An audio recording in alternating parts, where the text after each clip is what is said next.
ما زلنا مستمرين مع حضراتكم في يوم جديد، والحقيقة ان احنا هنبدأ على طول بالفقرة الأولى. الفقرة اللي أنا شخصيا منتظرها من يومين لما عرفت ان هيكون ضيفي في هذه الفقرة القيمة والقامة الكبيرة الدكتور جاسر عبد المنعم الشاعر، رئيس الشؤون الصحية بهيئة قناة السويس سابقا ورئيس المجلس الأعلى للثقافة بمحافظة بورسعيد.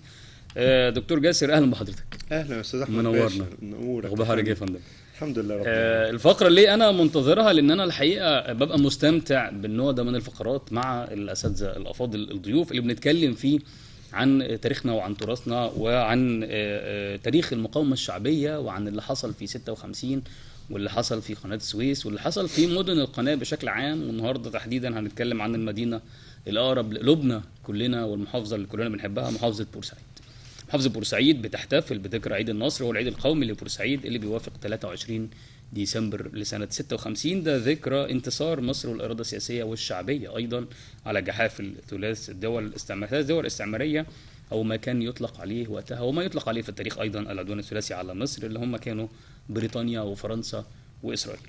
بورسعيد دايما هي البوابة الشرقية لمصر، البوابة الشمالية، المدخل الشمالي لقناة السويس، شريان الحياة في مصر. في بعد 56 وبعد تأميم القناة كان لمصر السيادة كاملة على قناة السويس، ويمكن مش هنخوض في الجزئية دي وفي أسباب العدوان الثلاثي على مصر أكتر ما هنتكلم عن دور المقاومة الشعبية ورموزها في محافظة بورسعيد ودورها في إحراز النصر مع الدولة بشكل عام في الوقت ده. فخلينا نبدأ على طول. نرحب مرة تانية دكتور جاسر، منورنا يا فندم. نورك يا فندم. وكانت المقدمة يمكن طويلة عشان أوصل للناس مدى استمتاعي مسبقا بما سيقال.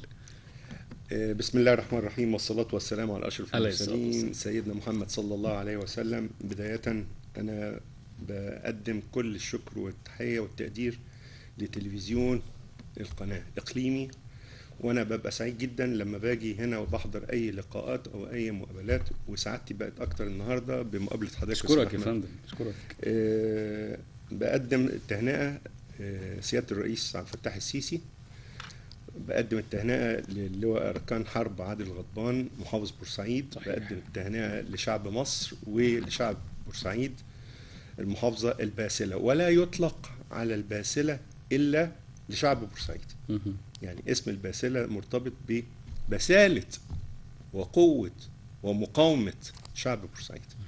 بمناسبة عيد النصر، العيد القومي، وده العيد القومي الوحيد اللي المحافظة بتحتفل بيه، الدولة بتحتفل بيه مش المحافظة. مهم. يعني كل الأعياد المحافظات بتبقى أعياد لوكال على للمحافظة المحافظة فقط، لكن ده العيد القومي اللي مصر كلها، جمهورية مصر العربية، بتحتفل بيه، وهو عيد النصر 23 23 ديسمبر. ديسمبر صحيح. عيد النصر على إيه؟ على أقوى 3 دول استعمارية كانت في الوقت ده: انجلترا، المملكة المتحدة، وفرنسا، وإسرائيل. أنا بسميها كانت مؤامرة إزاي؟ بالاتفاق مع دول الشر ال3 دول، المثلث ده، على أساس إن إسرائيل هتهجم سيناء، وبعد كده هيبقى نوع من أنواع التدخل من إنجلترا وفرنسا للسيطرة أو إعادة السيطرة مرة أخرى على قناة السويس. صحيح. يبقى هو الستارتر هنا أو البادئ الشرارة بتاعة العدوان الثلاثي مهم. كان قناة السويس. وده كان فعلا من ضمن الأسباب، لأن الأسباب أو اللي أدت إلى العدوان الثلاثي كذا سبب، بس أولهم وأهمهم صحيح. خطاب خالد الذكر رحمة الله عليه السيد الرئيس الزعيم جمال عبد الناصر بخطاب تأميم قناة السويس. تؤمم شركة قناة السويس شركة مساهمة مصرية، وده كان في 26 يوليو سنة 56. 56.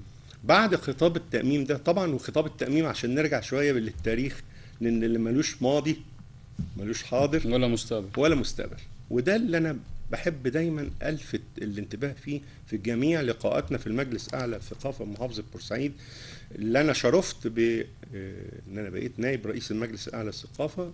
رئيس المجلس الأعلى للثقافة السيد المحافظ اللي هو عادل غضبان. وفي كل لقاءاتنا احنا بنبقى مركزين على الجزئية بتاعت إن لازم الاهتمام بالقطاع الأكبر على مستوى الكثافة السكانية دولة مصر العظمى، دولة مصر الجميلة الجميلة، إقطاع الشباب.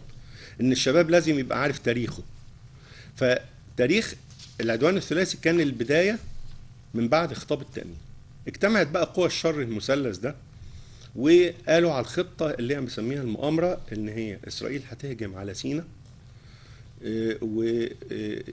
وتتدخل إنجلترا وفرنسا وتصدر بيان عشان وقف الحرب، وقف الهجوم الإسرائيلي ده، ووجودهم لحماية بغرض حماية حركة الملاحة حماية طبعا، ويعملوا فصل قوات. وفعلا قالوها في البيان بتاعهم على أساس إن هم عايزين يبعدوا القوات المصرية والقوات الإسرائيلية على مسافة 10 كيلو متر من ضفتي قناة السويس. يعني طبعا قال يعني هم خايفين على حركة الملاحة هيكونوا أكتر. طبعا على طول الذكاء الفطري للقوات المصرية، القوات المسلحة، والقائد الزعيم خالد ذكر جمال عبد الناصر، من الفطنة راح على طول أمر بسحب القوات المسلحة من سيناء ورجوعها، وابتدت بقى ايه المؤامرة يتم التنفيذ بتاعها. ابتدى العدوان على مصر وليس على بورسعيد فقط يوم 29 أكتوبر. 29 أكتوبر ابتدت بقى الطيران وابتدى الغارات على مصر كلها لغاية يوم 4 أو 5 نوفمبر. تدخلت ساعتها روسيا وقالت ان هي طبعا هتوقف الحرب دي حتى هددت بان هي تضرب لندن وباريس وتل ابيب. كان في الفترة دي ابتدى بقى القوات الانجليزية والقوات الفرنسية تفطن ان المؤامرة اللي كانت عملوها مع اسرائيل مش هتنجح. راحوا على طول ابتدوا الهجوم على بورسعيد. ومن قدر مصر كلها ان اللي دافع عن اقليم قناة السويس او اللي دافع عن مصر ساعتها هي كان بلد الرجولة وبلد النضال وبلد الكفاح، بورسعيد. صحيح. ابتدى العدوان يوم 5 نوفمبر. بورسعيد يا استاذ احمد علاقتها بالجمهورية عن طريق كوبريين، كوبري الرسوة وكوبري الجميل. لو انت ضربت كوبري الرسوة في الجنوب وكوبري الجميل اللي هو في الغرب، قطعت علاقة بورسعيد بكل محافظات الجمهورية. وده اللي حصل فعلا. هم راحوا جم ضاربين الكباري بالطيران بالصواريخ، وعملوا اسقاط بالمظلات في الجنوب وفي الغرب على المنطقة بتاعت الرسوة ومنطقة بورسعيد.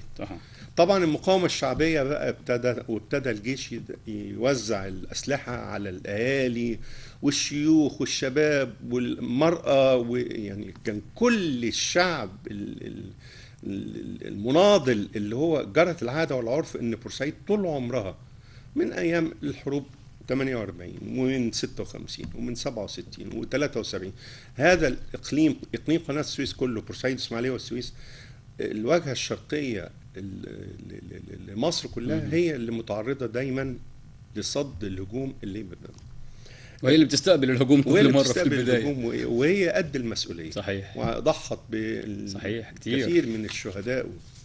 ابتدت بقى القوات الإنجليزية والفرنسية الهبوط بالمظلات والهجوم عن طريق البحر بالبعابة.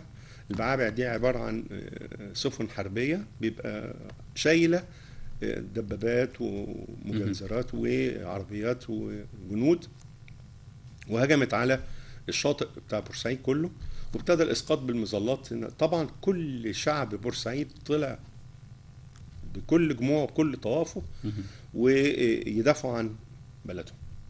وحصل الاحتلال. الانجليز كانوا محتلين بورسعيد والفرنساويين محتلين بور فؤاد، وكانت هي متقسمه. انا الحمد لله رب العالمين انا اسمي جاسر عبد المنعم الشاعر. عائلة الشاعر دي قصة فينا البطولة. والدي رحمة الله عليه عبد المنعم الشاعر، عمي رحمة الله عليه محمد هادي الشاعر، عمي يحيى الشاعر ربنا يديله الصحة هو قاعد في ألمانيا. الثلاثة الفدائيين، ثلاثة فدائيين. اللي مسمينها الفدائيين الثلاثة أمينة محمد الغريب. طبعا الثلاثة كان ليهم أدوار. عمي يحيى ده ضابط مخابرات، والدي كان مجند في البحرية ومن قادة المقاومة الشعبية، ومحمد هادي عمي الله يرحمه. مهم. أنا بحمد ربنا وبسجد لله وبشكره إن أنا طلعت ونشأت واتربيت في بيت كله وطني البلد. تراب الأرض ده ما نفرطش فيه بسهولة. صحيح. والحمد لله رب العالمين. دي أنا حاجة أنا بفتخر بيها وحاططها وسام على صدري، ودايما بقولها. أنا ابن رحمة الله عليه البطل الفدائي قبل أي مناصب وقبل أي ألقاب، عبد المنعم الشاعر، مصري الجنسية، بورسعيدي العشق والهوى، رحمة الله عليه. أدواره كلها حتى لغاية آخر لحظة، حتى المظاهرات اللي احنا نزلناها في ثورة 25 يناير وكنا بننزل مع بعض أنا وهو، ويعني بالرغم ان هو كان عنده شلل نصفي كنا بننزل لميدان المسلة وبننزل مع الناس.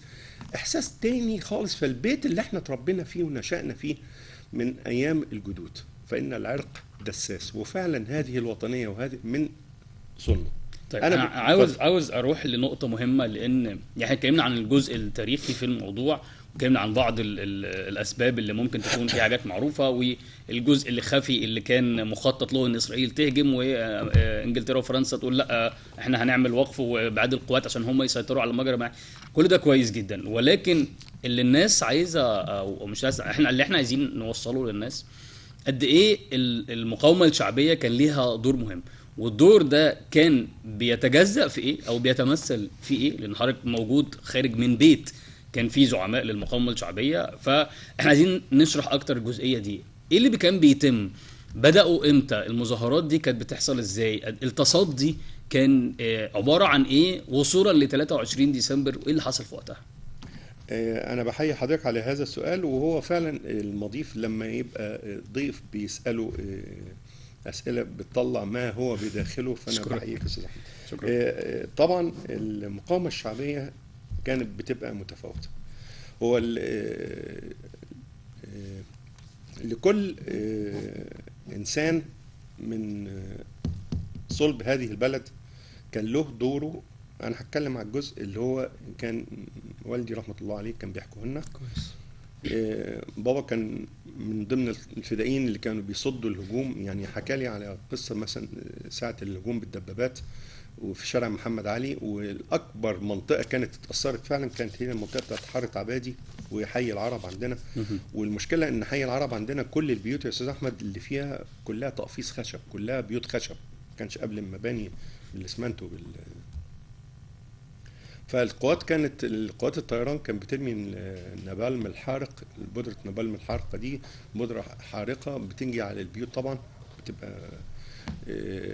هجموا بالدبابات عن طريق شارع محمد علي وبالطيران والمظلات، فكان من ضمن الادوار كان المقاومة الشعبية في الشوارع، حرب الشوارع فعلا كانت.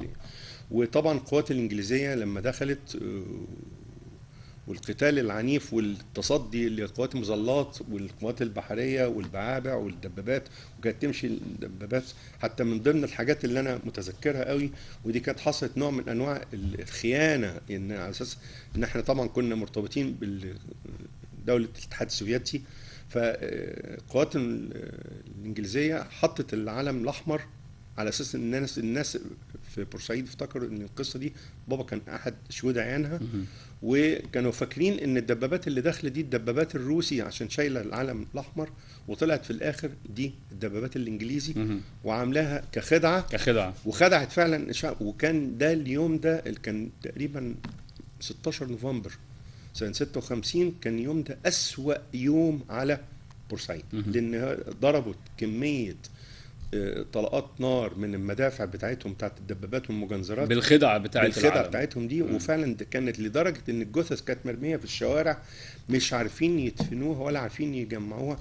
والله يرحمه كان استاذ حمد الالفي كان فكر في فكره على اساس ان هم ياخدوا الجثث دي كلها وكانوا بينقلوها فعلا على عربيات كارو. انا جايب مجموعه صور معايا يا ريت يتم عرضها، بتتعرض واحنا بنتكلم صور وفيديوهات يعني صحيح. على اساس ان ايه كانوا يشيلوا الجثث الشهداء الابطال دول كلهم وودوهم فعلا في الملعب. يعني كان اقترح فكره على اساس ان في الاستاد بتاع النادي المصري يتجمعوا في اتعمل زي مقبره جماعيه وبعدين عملوا نصب تذكاري زي نصب تذكاري للشهداء في المقبره ويتعمل يدفن فيها. فطبعا ده كان من ضمن الايام اللي هي لا تنسى، اللي هو اللي كان فعلا اكبر عدد من الشهداء كان يوميها.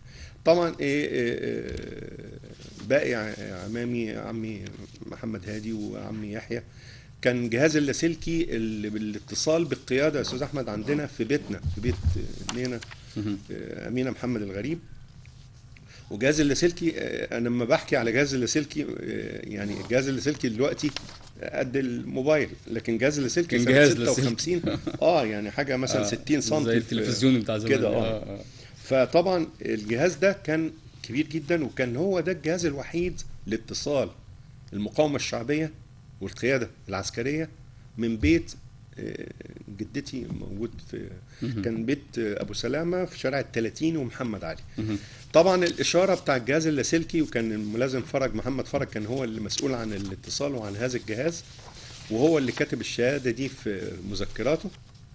ولعلم حضرتك عم يحيى مؤلف كتاب ان شاء الله، انا في طريقي ان انا انشر هذا الكتاب فعلا. ان شاء عن الله. هيختص بايه الكتاب؟ الاذر سايد اوف ذا كاين، اللي هو الوجه الاخر من العمله لحرب السويس. هو كاتب كل مذكراته، ومذكرات بقى بالوثائق، لان عمي يحيى كان ضابط مخابرات، وطبعا جايب من الوثائق اللي صحيح. يعني مهم جدا. فان صحيح. شاء الله ده هنعملها. وانا بفكر حتى في المجلس الاعلى للثقافه ان احنا يبقى لينا دور برضو، على اساس هيتعمل ندوات توعيه للشباب عشان نحكي لهم على الله. فالجهاز اللاسلكي محطوط بقى في البيت. القوات الانجليزيه بقت بتلف حوالين البيت، هي لقطه الاشاره مش عارفه مكانها فين. مش عارفين مكانها فين. فلغايه لما وصلوا لمكان البيت وفعلا اقتحموا بقى البيت. كان جدتي ده بيت جدة حضرتك. وكان الملازم فرج محمد فرج هو المسؤول عن الجهاز.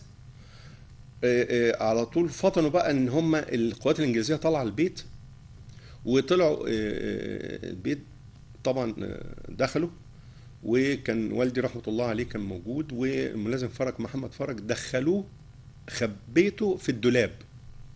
خبوه في الدولاب، والجهاز كان محطوط بره، وهي دخل عليها الضابط الانجليزي. وبحمد ربنا ان اللي دخل عليها ضابط انجليزي وليس فرنسي. هقول لحضرتك ليه. الضابط الفرنسي، الضابط الانجليزي لما دخل ومعاه الجنود، فالجهاز اللاسلكي راحت هي مغطياه بالحاف وحاطه خداديه وقعدت تسند عليه وتتأوه كده على اساس ان هي مريضه وبتاع، في مشهد تمثيلي جميل جدا، يعني تاخد عليه اوسكار. صحيح. وفعلا ربنا اكرمها بعد وهي كده بتبقى حاجات تلقائيه غير مجهزه بالفطره. صحيح صحيح. ام الفدائيين يعني، يمكن ده والدي رحمه الله عليه عبد المنعم الشاعر. ده طبعا قصه تمثال درسيبس هبقى احكيها لحضرتك برضه اثناء فالقصه. لما دخل الضابط لقى الوضع ده وعماله بتتأوه كده وبتاع، سوري مام سوري مام. ده الرياكشن، رد الفعل بتاع الضابط الانجليزي. هنا بقى انا بقول لحضرتك، انا كنت مش فرنسي ليه؟ مش فرنسي ليه بقى؟ القوات الفرنسيه اللي داخل البورفؤات كلهم جايين من الجزائر، دول مرتزقه وليس مجندين. مش فرنسيين الجنسيه، مش فرنسيين الجنسيه. فما عندهمش قيم ولا مبادئ. ده بيقبض فلوس عشان يبقى يحارب. فطبعا الجزئيه دي كان ممكن يدخل يفتش البيت كله دي العنايه الالهيه. صحيح. زي ما مصر كلها على مدار الزمن ومدار الازمنه، برغم العصابه المواقف الصعبه والصعوبات دي، امينه محمد الغريب اللي كرمها بعد كده الزعيم جمال عبد الناصر، واداها وسام الكمال للست ام الفدائيين الثلاثه. فطبعا دي من ضمن القصص البطولات. عشان كده بقول لحضرتك دور المراه كان قوي جدا. صحيح. امثله كثيره عندنا، زينب الكفراوي الأخرس يعني فالرجال الشباب عمي ده طبعا والدي اللي على اليمين، واللي على الشمال فوق او ده يحيى الشاعر، ده مخابرات، ومحمد هادي الشاعر اللي تحت ابو نضاره. فالام اللي هي ربت ولاد دول كان عندهم كام سنه يا استاذ احمد ساعتها؟ سنه 56. 17 سنه 18 سنه. السيد عصران عمل ايه؟ السيد عصران اخوه داست عليه الدبابه. السيد عصران عايز ياخد بطاره، هو اللي موت الضابط ويليامز. الضابط ويليامز ده كان ضابط مخابرات، اللي الناس كتيره جدا ما تعرفوش. ضابط مخابرات انجليزي اسمه ويليامز، قاعد في العربيه. سيد عصران رحمه الله عليه من رموز بورسعيد مهم. عايز ياخد بطار، راح داسوا على اخوه بالدبابات بالدبابة.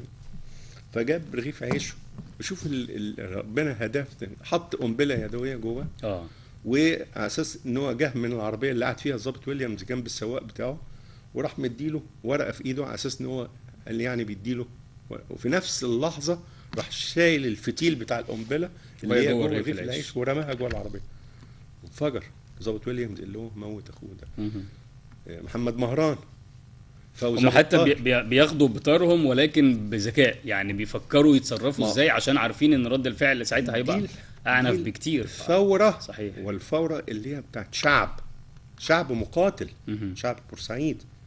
لون العلم بتاعنا أحمر، يرمز على أرض اتروت بالدم، صحيح. أرض بورسعيد الباسلة.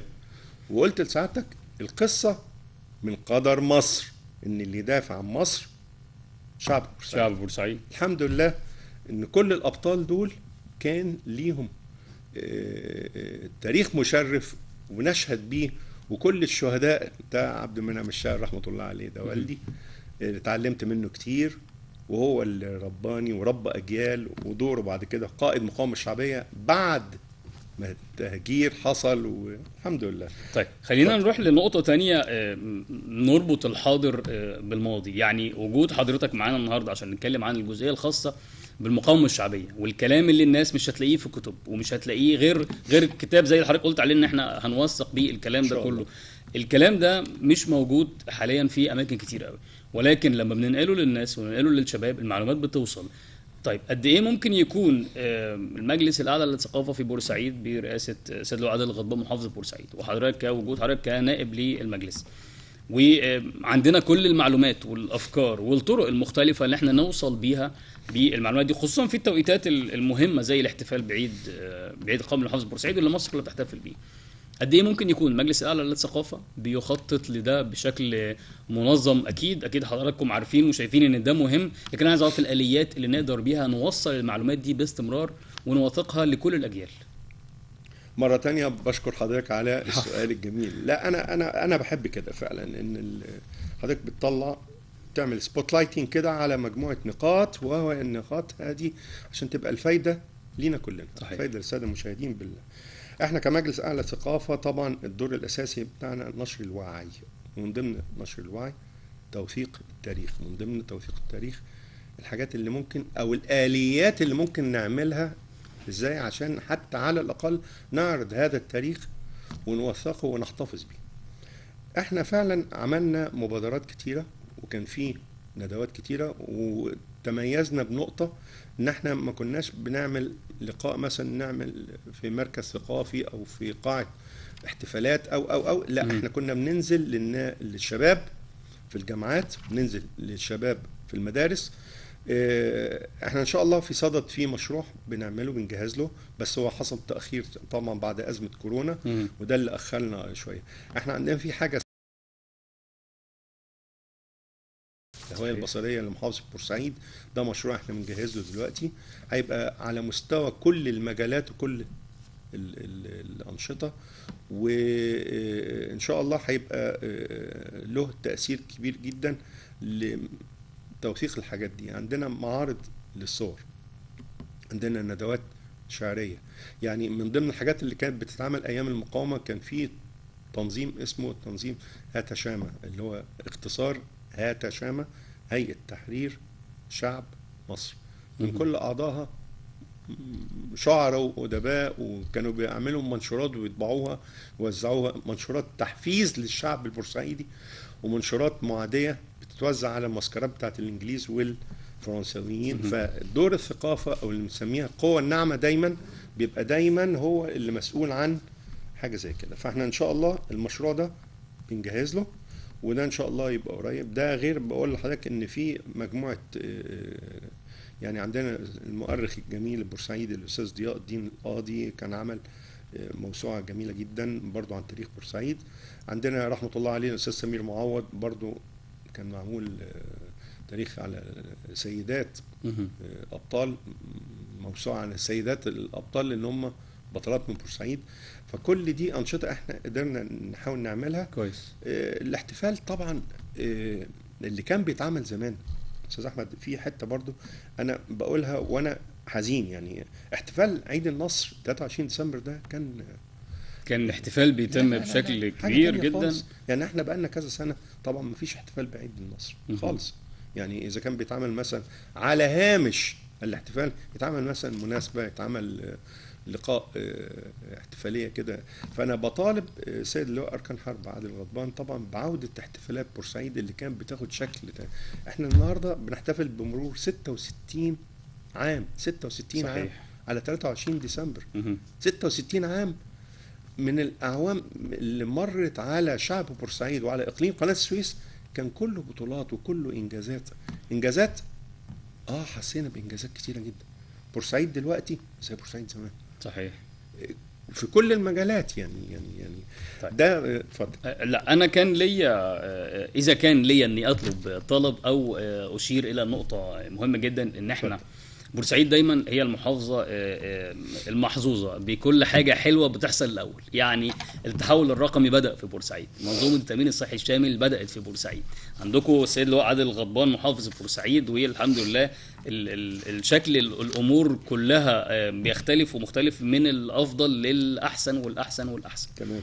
ولكن برضو أنا مصر في الجزئية الخاصة بتوثيق المقاومة الشعبية، ولكن أنا عايز أوصل للشباب.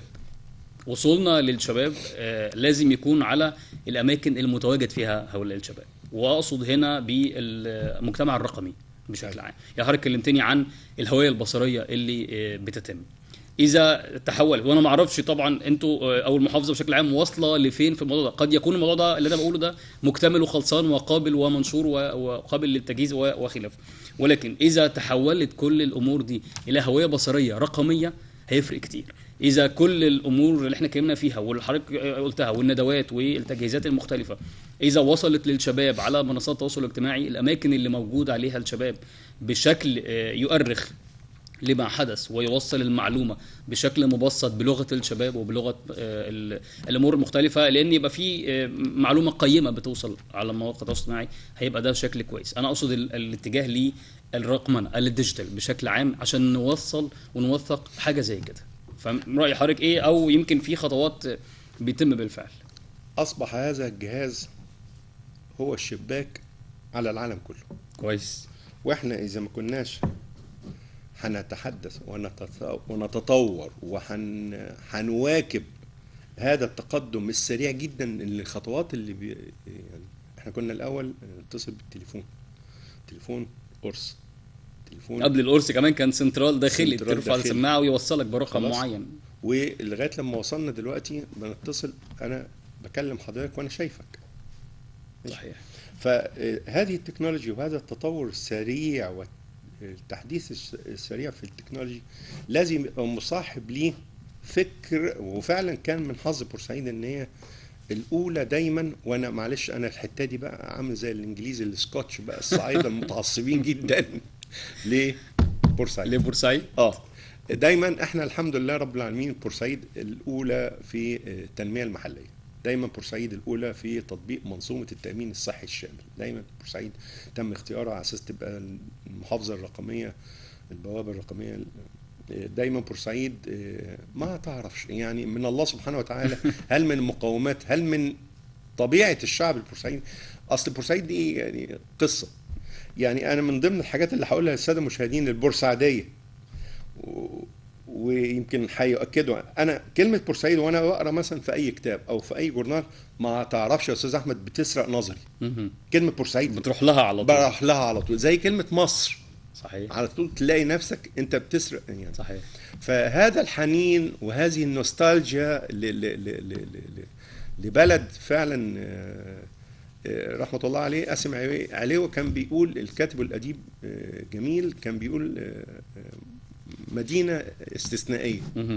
فعلا هي مدينه استثنائيه.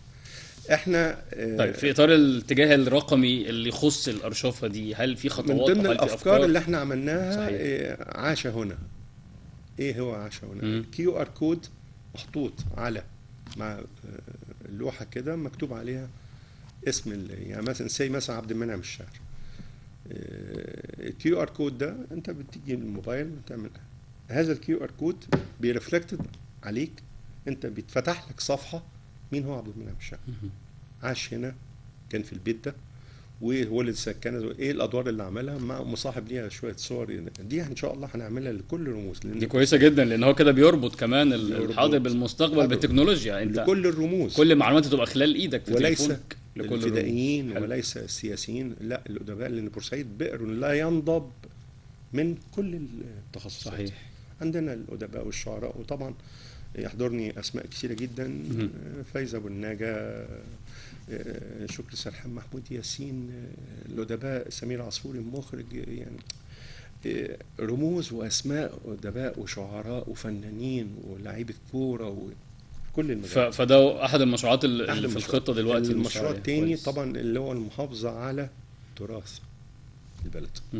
البلد عندنا، ودي يعني انا بيسرني، وبرضو هعتبرها فرصه ان انا يعني اقول تمثال ديليسيبس. تمثال ديليسيبس، انا هقول لك قصه بس بعد اذن حضرتك سريعه كده على الناس في التمثال. وده كان اخر يوم اللي هو خلاص حصل النصر بورسعيد 23 ديسمبر، وحصل انسحاب القوات الانجليزيه والقوات الفرنسيه، وانتصر شعب بورسعيد الباسله على قوات العدوان الثلاثي. واخر عمليه اتعملت كان فعلا صدور امر بنسف تمثال ديليسيبس كرمز للاستعمار. فنزل والدي رحمه الله عليه مع عمي، واخدوا قوالب ديناميت وراحوا، عشان لقوا الشعب هناك في المنطقه بتاعه التمثال رابطين التمثال بحبل. وطبعا الثوره بتاعه الشعب دي رابطينه بحبل ليه؟ لان القوات الانجليزيه والفرنسيه قبل ما تنسحب راحوا معلقين علم فرنسا وعلم انجلترا في ايد تمثال ديليسيبس. تمثال ديليسيبس جميل جميل جدا، تحفه. خلينا بس نقول للناس ان القاع اللي موجود دلوقتي هي قاعده تمثال ديليسيبس. التمثال كان على ارتفاع 9 متر فوق، والقاعده بتاعته تقريبا على 7 متر. فالتمثال واقف كده بايده اليمين بيشاور يا استاذ احمد باصبعه للقناه على اساس المراكب بيقول لهم اتفضلوا، وايده الشمال شايل خريطه قناه السويس بتتدلى بشكل جميل جدا. الفنان اللي عمل التمثال فعلا التمثال رائع يعني. فراحوا هناك لقوا كل البورسعيديه، الكلام ده الساعه 7 الصبح يوم 23 ديسمبر، فرابطين التمثال طبعا هيلا هوب يشدوا. طبعا لو قعدوا يشدوا من سنه 56 لغايه دلوقتي مش هينزل، كانش هينزل. المهم فطبعا ايه، راح طلع والدي ادي منظر التمثال، التمثال بقاعده التمثال. صحيح بايده اليمين هو بيشاور. صحيح. ف هم علقوا العلم انجلترا وفرنسا في العلم. فدي طبعا استفزت الشعب البورسعيدي. فطبعا بابا الله يرحمه عم يحيى بعد الناس، وراح طلع على طول على راح بابا راح حط كان معاه الانابل الديناميت والبادئ والمفجر، ونزلوا وبعدوا الناس بقى مسافه عشان ايه سيفتي. وداس الانفجار. حصل الانفجار، لقوا التمثال واقف زي ما هو. راح طلع تاني بابا الله يرحمه على السلم، كان موجود ده سلم المطاف هو اللي كان موجود. راح حطه على القاعده للمره الثانيه يا استاذ احمد عشان ينفجر التمثال، ونزل وبعد الناس برضه عشان مسافه سيفتي كده. لقى وش الحذاء بتاع تمثال ديليسيبس فقط هو اللي اتأثر، والوش لما انفجر لقى بقى التمثال متثبت في عمودين خرسانه مسلح، هم دول اللي مجمدين. فراح مزود بقى كميه قوالب الديناميت دي المره الثالثه، وانفجر التمثال. ينزل بحركه سلو موشن، شوف القدر، ينزل بسلو موشن. لو كان نزل على طول في القناه كان غرق. لا، يشاء القدر ان كان في صال. الصال هو عباره عن ايه؟ وحده عائمه راكنه جنب التمثال، كان بينقلوا فيها الحجاره والزلط تمام، عشان التمثال ينزل في الصال ده ما يغرقش في القناه. ليه؟ شوف الكونسبت، شوف القدر، عشان شعب بورسعيد يتشفى. ادي التمثال نزل في الصال، وفعلا كانوا جم. وفي صوره انا جايبها هنا، شعب بورسعيد بيتصوروا مع التمثال وهو واقع. وطبعا انت عارف بقى اللي يضربوا بالشوز ويضربوا كده. ده بعد ما تم ده بعد التفجير، ده بعد التفجير على طول. وفي صوره ثانيه انا جايبها برضو، ده طبعا انا بقول القصه دي ليه؟ تمثال ديليسيبس ده من معالم وتاريخ بورسعيد. هو التمثال وهو موجود على القاعده بتاعته بيحكي التاريخ من غير ما حضرتك يعني تخيل حضرتك بقى لما تاريخ بورسعيد ده تم سرقته. انا بقول سرقه، ما عنديش تعبير تاني. ليلا يجي التمثال، هو عندكم هنا في اسماعيليه. لا انا بطالب دلوقتي اهو على حضرتك الهوا. بتتكلم على لما التمثال تم نقله من بورسعيد مؤخرا، علشان دي الصوره معلش، يا دي فندم الصوره، ده بابا الله يرحمه، هو آه. على القاعده بتاعت التمثال اهو، بيقول للناس انزلوا تحت عشان هو حط الديناميت خلاص وهيفجر. فانا بطالب دلوقتي عوده التمثال ده للحساب. انا دايما بقولها، تاريخ بورسعيد المسلوب، عوده التاريخ ده من حقنا وليس من حق اي حد تاني. يرجع تاني للقاعده بتاعته، لان معالم بورسعيد عندنا، ده من ضمن التاريخ والتراث. خلينا بس، انا فاهم اتفضل. طبعا، نوضح للناس ان هو موجود في الاسماعيليه، مؤخرا تم جلبه الاسماعيليه علشان يوضع فيه المتحف قناه أيوة. السويس. لا المتحف حط تمثال مشابه، اعمل تمثال مشابه، لكن رجع الاصل لاصل. هنترك الامر ده للساده المصريين. ووصلت الرؤيه. انا كنت مستمتع جدا بوجود مع حضرتك، وجود حضرتك النهارده موجود معانا ونورتنا. انا يمكن قلت في المقدمه ان احنا بنقل للناس استمتاعي المسبق، لان انا عارف ان احنا ده اللي هيوصلنا. المعلومات كانت ثريه جدا، الفقره كانت ممتعه جدا، الوقت جري بسرعه. نورتني وشرفتني يا فندم، واتمنى تنورنا دايما قريب ان شاء الله. انا اللي بشكر حضرتك على هذا اللقاء، وبقدم كل التهنئه والسيد الرئيس عبد الفتاح السيسي، وربنا يوفقه دايما، لان اللي عمله في الجمهوريه الجديده واللي عمله في بورسعيد عندنا، والمشروعات والانجازات. 400 مليار جنيه دفعوا لبورسعيد، الانفاق، حياه كريمه في الجنوب، القرى والمشروعات بتاعت الطرق الكبيره. ودايما بقول وتفائلوا بالخير تجدوه. وانا بشكر حضرتك على اللقاء الجميل ده، وان شاء الله المقابله اللي جايه، الازمه الاقتصاديه اللي احنا فيها تعدي، وان شاء الله ربنا هيفرجها، لان عمر ربنا سبحانه وتعالى اكيد ما هيخذلنا ابدا كشعب مصر، لان ذكرت مصر في القران 5 مرات. مكه البلد المباركه ذكرت مره واحده. الحمد لله رب العالمين. كل سنه وحضرتك نورتنا يا فندم، شرفتني. كان معايا في هذه الفقره دكتور جاسر عبد المنعم الشاعر، رئيس الشؤون الصحيه بقناه السويس سابقا، ونائب رئيس المجلس الاعلى للثقافه ببورسعيد. واتكلمنا اكتر مع حضرته عن دور المقاومه الشعبيه ورموزها في بورسعيد، وهو من عائله كلها رموز للمقاومه الشعبيه. خلينا نطلع الفاصل، نرجع تاني نكمل مع حضراتكم، خليكم معانا.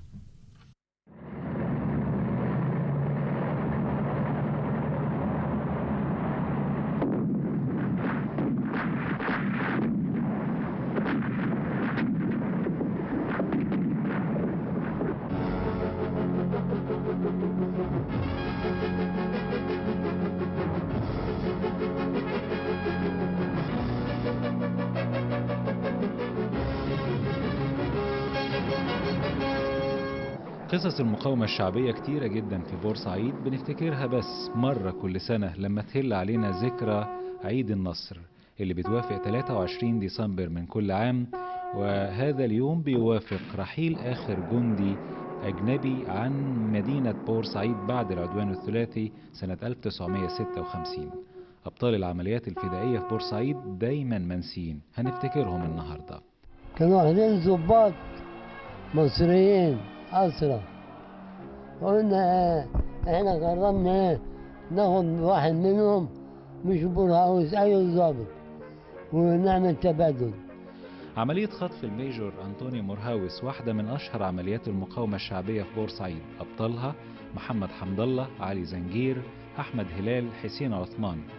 هم أبطال عملية مورهاوس، مش فاضل منهم على قيد الحياة إلا علي زنجير وأحمد هلال. خطفنا بورهاوس. البطل علي حسن زنجير واحد من أبطال المقاومة الشعبية في بورسعيد المجهولين، ما يعرفوش ناس كتير. واحد من أعضاء المجموعة الفدائية اللي نفذت عملية اختطاف الميجور أنطوني مورهاوس الإنجليزي. هيحكي لنا عن ذكرياته وعن عملية مورهاوس على الرغم من مرور 58 سنة على العملية دي، لكن في ذكريات كتيرة ما بتتنسيش مهما مر عليها الزمن. احنا نصببنا بيخطفوا، احنا كنا 6 كبار، أحمد هلال ومحمد حمد الله وحسين عثمان وطاهر مسعد وعلي زنجير. هو كان قاعد في حتة اسمها حي فرنك في بيت جودي، فاحنا قررنا نخطفه، اما خطفناه الدنيا اتقلبت.